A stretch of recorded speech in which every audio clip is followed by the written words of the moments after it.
Buenos nachos, amigos, and welcome to Record Breakers, a music podcast where a group of friends gather together to share music with each other, an album at a time. It's like a little book club for music. One time had by all. I'm PD Rave, and I don't know if I can. I'm gonna end up learning like 4 different editing programs by the end of the year, and it's gonna be weird. Here with me is my team, my squad, my crew, my gang. We've got David. Buenos tacos, muchachos. I am nearing 11,000 steps a day. Nice. And we've got Drew. I am not, and my back has been fucking killing me. Mm-hmm. We're none of us have good backs, let's be honest. But we're hanging in there. The walking has actually helped. Yeah, that's honestly. true. I need to get out and walk more. Same. Oh, I got a walking pad. It's fantastic. Yeah, I need to when I in the future when I start having a paycheck again, which I'm looking forward to. I'm gonna get myself a walking pad, but I might also just go out and walk. But walking aside, let's walk into speaking of walking, and well, how about we talk about a walking? I don't know if there was a walking base in this. We'll talk about it. But let's talk about the album we're talking about today. Excellent segue, Petey. And it's provided by David. David, what have you provided for us this evening? Petey, Drew, Record Breakers listeners and fans across podcast land, you've heard of Midwest emo, but now you're going to get ready for some Minnesota jazz. I have brought on the album About Last Night by Minneapolis-based songstress Leslie Vincent. Like Petey, I found Miss Vincent on TikTok, as we've been finding a lot of music recently. And I put this in my off-brand.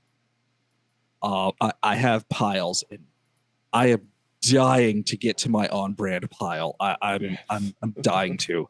But we're sticking with an off-brand pile today with Leslie Vincent, About Last Night, which, hey, who hasn't been there? Mm-hmm. Yeah. Drew, what expectations did you have coming into this album? I honestly had none. This is someone who I'm super unfamiliar with. Like the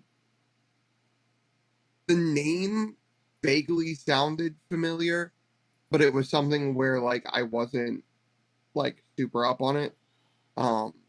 The album cover itself with her in a pretty dress drinking some wine, I was like, oh, we're about to go somewhere weird, aren't we?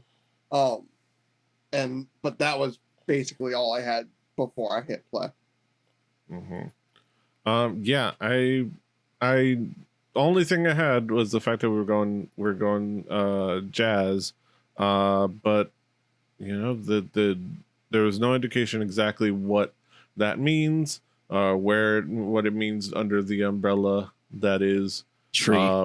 That umbrella that is Black American music. And I was intrigued.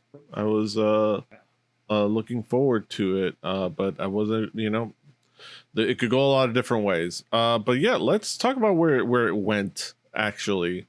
David, how would you describe this album musically? Well, I don't want to sit here and say it's jazz. I don't want to do that. But it's exceptionally well recorded. It sounds like they're all playing in a room together, and it is so acoustically strong. You can hear every single musician, and nothing overpowers anything else. But Leslie Vincent herself, she really lifts the material. There are some original tracks and there are some jazz standards, but she's able to really lift it because her voice really has some power and some carry to it. And I think that really gets highlighted here. She really is for a group of really talented musicians across the board, you could really make the case that she is the star of this. Yeah. Drew, how would you describe this album musically? Well, like David said, the composition of it and making sure everybody gets time to shine, especially in like a jazz record, can sometimes be very difficult. Especially one that's like more throwbacky like this one is. It is super, super well thought out. The mix of standards and like originals I think is really, really good. I think that and I'll get into the one that I was like really like, oh, she's really going for this. Because there was a couple that made me think that was like, oh geez. But her name's on the marquee for a reason. Her voice she doesn't stretch herself out too far, and because of that, she remains in this like very, very good pocket, in my opinion. And it's a powerful thing when somebody knows their instrument and knows their limitations on that instrument, and like just, no, I'm gonna hit this and I'm gonna hit it really well. It's an impressive thing. It's a great thing to behold. And I think that's really the story of this record. It's like, there are a lot of great licks and a lot of great riffs and a lot of great musicianship, and yet you still know why her name's on the front of the record. And that says something. Yeah, it is on its face a voice forward mix of like of jazz styles in a lot of ways. It is a sound where what you likely like immediately recall when somebody says the word jazz and things like that, but not freeform jazz. Yeah, but not freeform jazz. Clear. It's very tight. It's very well performed. It has a more of like a more of a focus. It is more of like a smoother iteration. But it has a lot of really great energy and grooves, and has a lot of like fun moments. It has different opportunities for different musicians to shine, but it ultimately is a vocalist showcase, and for good reason. It is Leslie Vincent's record. She is a star, and she shines greatly on this record, and in a lot of ways, and everything serves it well. Her vocal performances well, whether she's performing the many like jazz standards and musical covers that she's performing here, or when she's doing the couple of original tracks that she has on there, her voice really shines, and that's the star of this record. But yeah, let's talk about some of those songs as we break it down. David, what would be some of the key tracks to zero in on? I really dug the opener. Sorry, Drew. Psychedelics with You. This is the Leslie Vincent original track, and I'm here for it. It was bouncy, and dare I say, it kind of swings if you pick up what I'm putting down. If this is an original song of Leslie Vincent's, I so look forward to more. Track 6, Stars Fell on Alabama, opens up with a string section that really puts the album at another level, in my opinion. And then it grows and grows into a nice kind of mid-tempo that was really, really comfortable. Everything on this album feels like very comfortable, and you can get yourself kind of in the vibe that the album tries to convey, Mhm. and it's very easy to enjoy this. It's very enjoyable. I don't want to do the DJM thing where I say, you know, in the second half of this album on about track 9, that's really where it kicks in. But I'm gonna do it and say track 7, Laura, right after Stars Fell on Alabama, where that one felt kind of different. But also in Stars Fell on Alabama, there was in the second section, there was a really fun bass solo. I liked that too. And earlier today, I just re-listened to track 9, How You Loved Me on Mars, and I think that's one of the tracks where you really hear Leslie really hold a song and really make it her own. And the final track this time, The Dreams on Me, I just felt like that was a really strong finisher too. Mm-hmm. Drew, what would be some of the key tracks for you? Well, Psychedelics with You, I love for a multitude of reasons. One, I think the very old school swing jazz feel with the lyrics of it. I think I've gone on record saying juxtaposition always gets me to But pay attention. is it though? I mean, not necessarily the acts that were described are out of place for jazz, but being so out front with it, I think is. But is it though? A little bit. But it's so good from the jump. It is so fun from the jump. And then the two songs that really stuck out to me of like, oh wow, she is brave for going for these. One of them more so just because Guys and Dolls is one of my favorite musicals of all time. Possibly my favorite. If I Were a Bell, being one of those standards from that is great. Not gonna mention the other famous place that it was used. Miles Davis's trumpet, always. You've got to be able to carry if you're going to do something like that. And then Black Coffee, like pulling out an Ella Fitzgerald, like for, again, this is a vocalist I have not heard.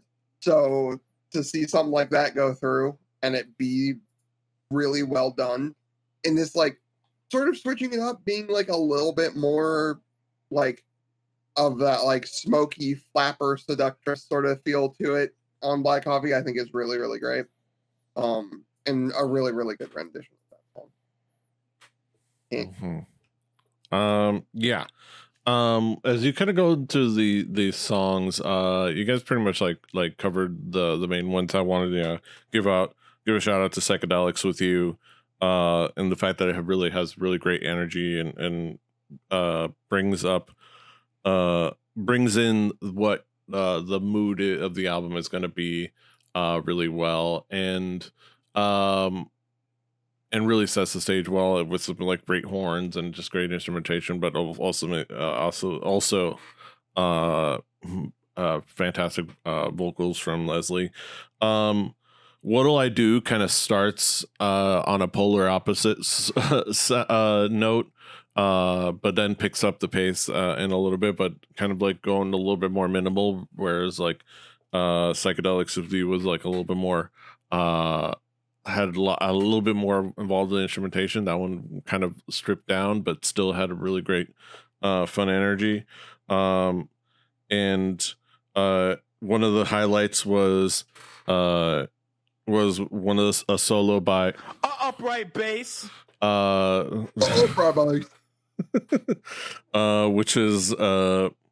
which was really fun and really shined well.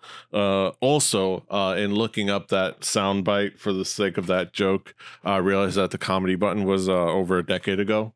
Oh boy.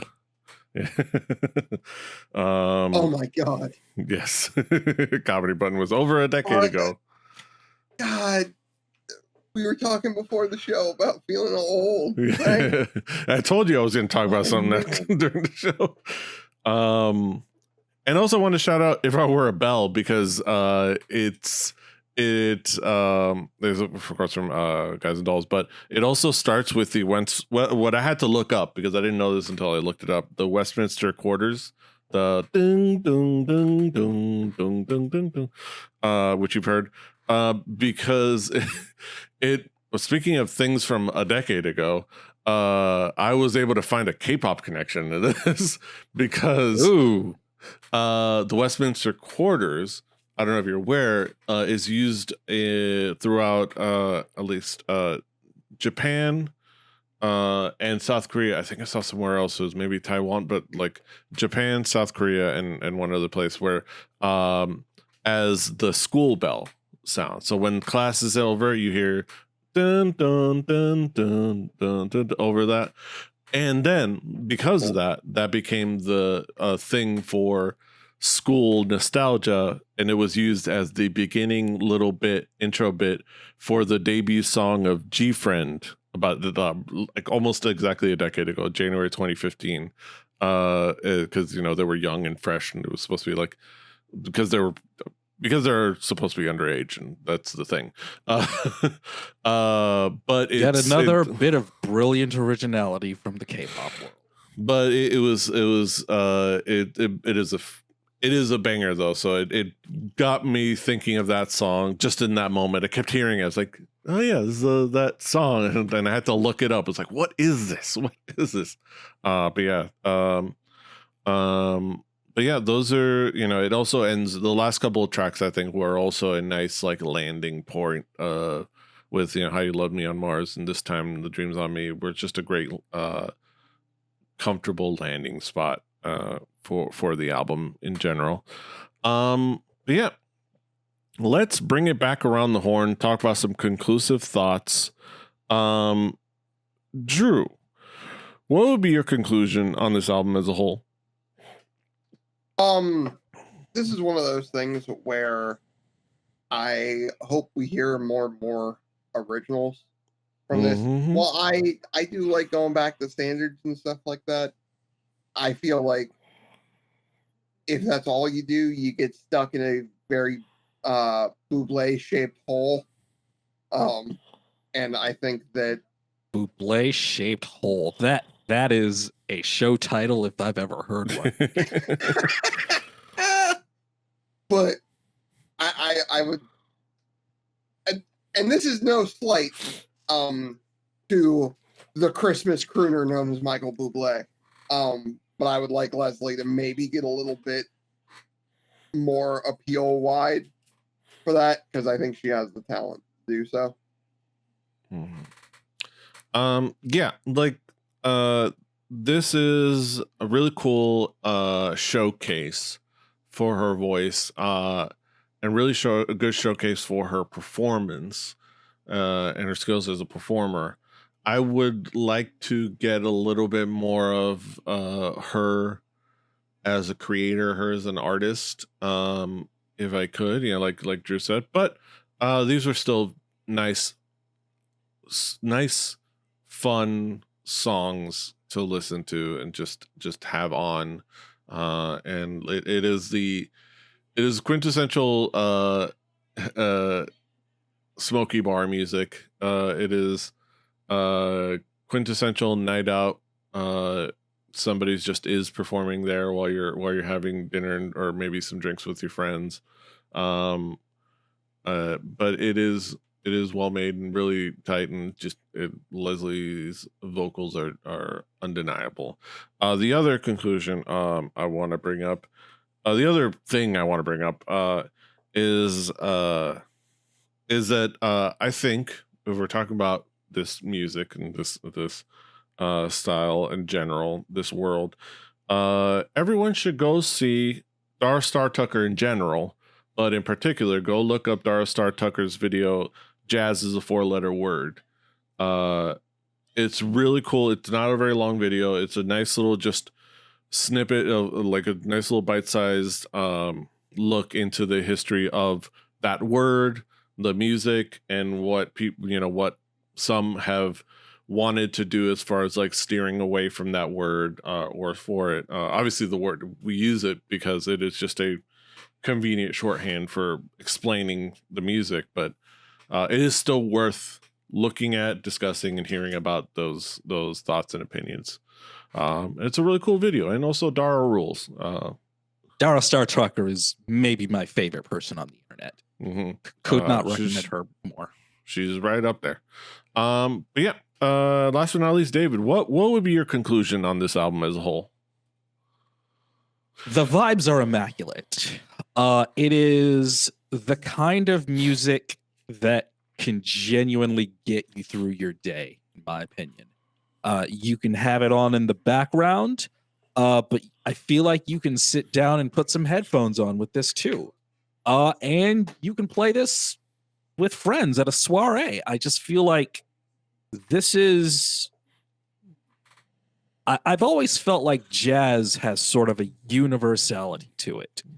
And this album really highlighted that for me, that this particular brand of music has been around for so long that it is acknowledged at all corners of the earth. And I had such a good time with this. And the entire band deserves recognition. They're all terrific instrumentalists. And I would hope that Miss Vincent and the band she plays with really go far. I really, really do. I think everything was played very well, very tastefully, nothing too crazy or over the top. Everything had just felt right. And on top of that, Leslie Vincent herself, absolutely phenomenal vocalist, and really, especially on the slower tempo songs, in my opinion, she was absolutely really fantastic. And I just had a joy with this album from front to back.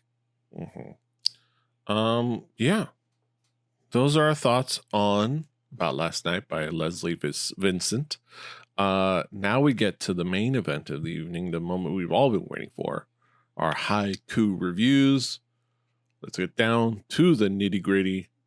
Haiku. You switched up the rhythm a little bit there.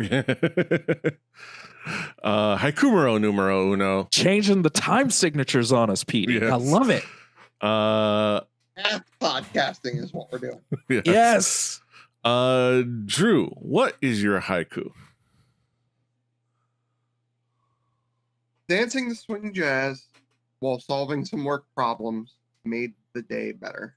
My haiku: voice of an angel, singing in a cozy bar. We can run that back. Yeah. We can run that back. Okay.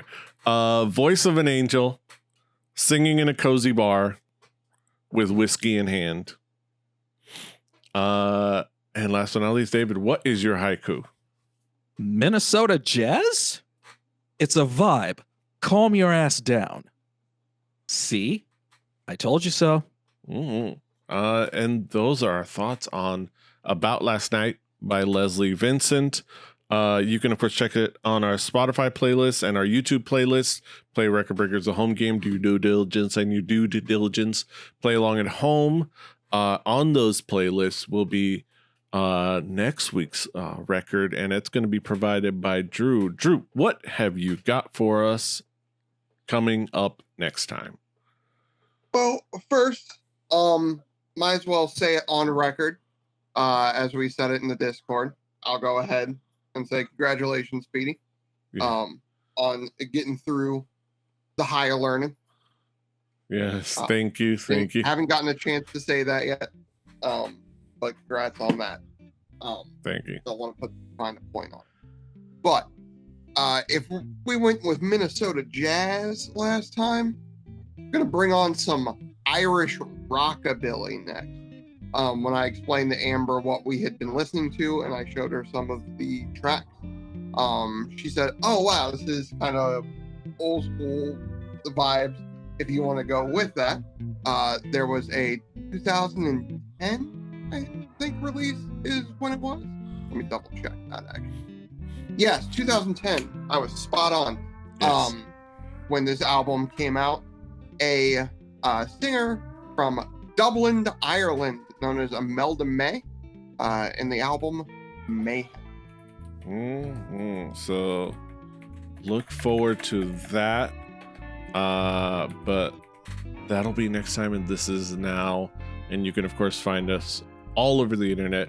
Recordbreakerscast.com, rebelli.net for this and our other shows, Rebelli TV on YouTube and Twitch.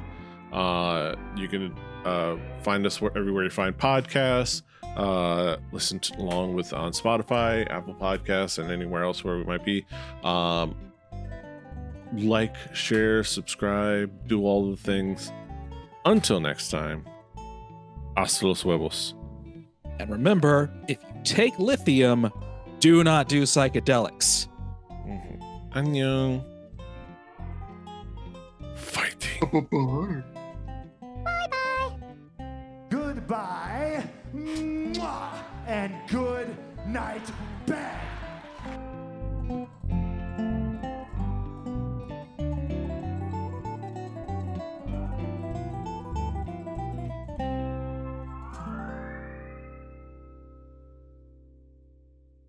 Diamond Club hopes you have enjoyed this program.